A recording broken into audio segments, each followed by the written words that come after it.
आज हम श्रीमद् भागवत गीता के 9वें अध्याय के महात्म्य को पढ़ेंगे। अथ 9वें अध्याय का महात्म्य। श्री नारायण बोले, हे लक्ष्मी, दक्षिण देश में एक भाव सुशर्मा नामक का शूद्र रहता था। वह बड़ा पापी, मांस मदिरा का आहारी था। जुआ खेलने और चोरी करे, पर स्त्री रमे। एक दिन मदिरा पान से उसकी देह छूट गई। वह मरकर प्रेत बनकर बड़े वृक्ष के नीचे बैठ गया। एक ब्राह्मण भी उसी नगर में रहता था। उस नगर को दिन को भिक्षा मांगकर स्त्री को लाकर देवे। उसकी स्त्री बड़ी कलहनी थी। समय आने पर उन दोनों ने प्राण त्यागे। वह दोनों भी मरकर प्रेत हुए।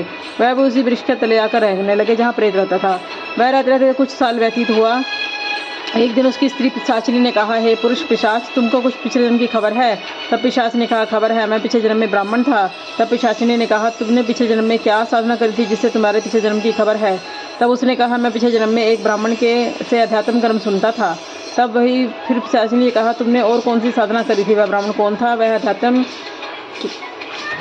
कर्म कौन सा था जिससे सुनने से तू पिछले जन्म की खबर है? पिशाच ने कहा, मैंने और कोई पुण्य नहीं किया, केवल गीता जी के श्लोक का श्रवण किया है। उसका प्रयोजन यह है कि एक समय अर्जुन ने श्री कृष्ण से 3 बातें पूछी जो गीता जी के 9वें अध्याय में लिखी हैं। वह 3 बातें पिशाचिनी ने पिशाच से श्रवण करी।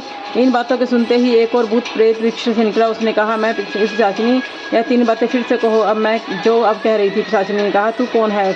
मैं तुझे नहीं जानती, मैं अपने भर्ता से पूछती हूँ। वह कर्म कौन था जिससे पिछले जन्म की खबर रही? इन बातों के सुनते ही प्रेत देही से तीनों की छुटी। तत्काल देवदेही पाई स्वर्ग से विमान आए, उन पर चढ़कर बैकुंठ को प्राप्त हुए। श्री नारायण जी ने कहा, हे लक्ष्मी, यह 9वें अध्याय का महात्म्य है। बोलो श्री कृष्ण भगवान की।